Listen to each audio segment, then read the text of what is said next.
C'est important d'être attentif durant cette phase. Ici, vous avez 16 feuilles de Calotropis procera. Donc, pour commencer, vous allez prendre 8 feuilles que vous allez utiliser pour tapisser l'intérieur de la marmite. Très souvent, moi, je prends des feuilles très larges.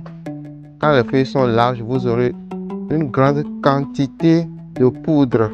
En posant la feuille dans la marmite, faites en sorte que la face supérieure soit tournée vers le ciel.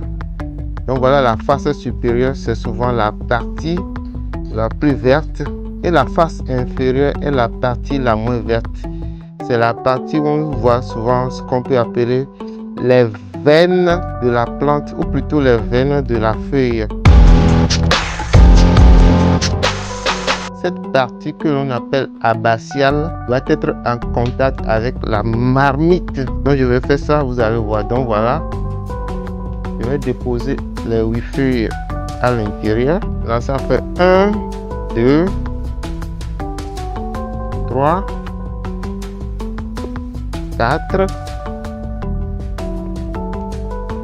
5, 6, 7, 8. Après ça, je vais poser les 3 œufs.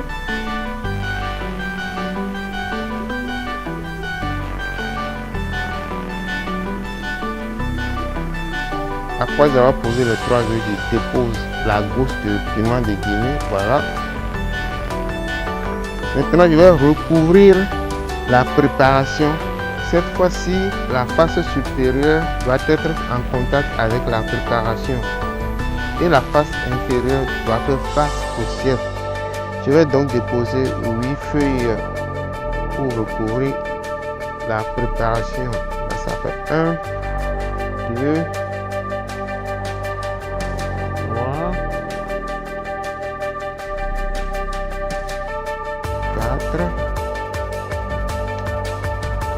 5, 6, 7, 8.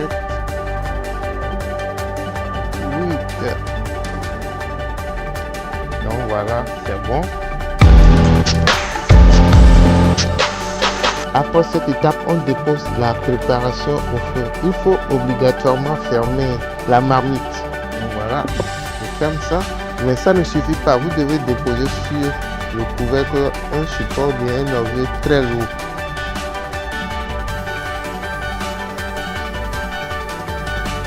Durant la calcination, les œufs explosent et soulèvent le couvercle. Vous verrez ça tout à l'heure. J'espère que j'aurai l'opportunité de filmer ça. Donc voilà, la préparation est au feu. Je vais surveiller correctement pour que la calcination se passe très bien. Surtout ne pas être distrait.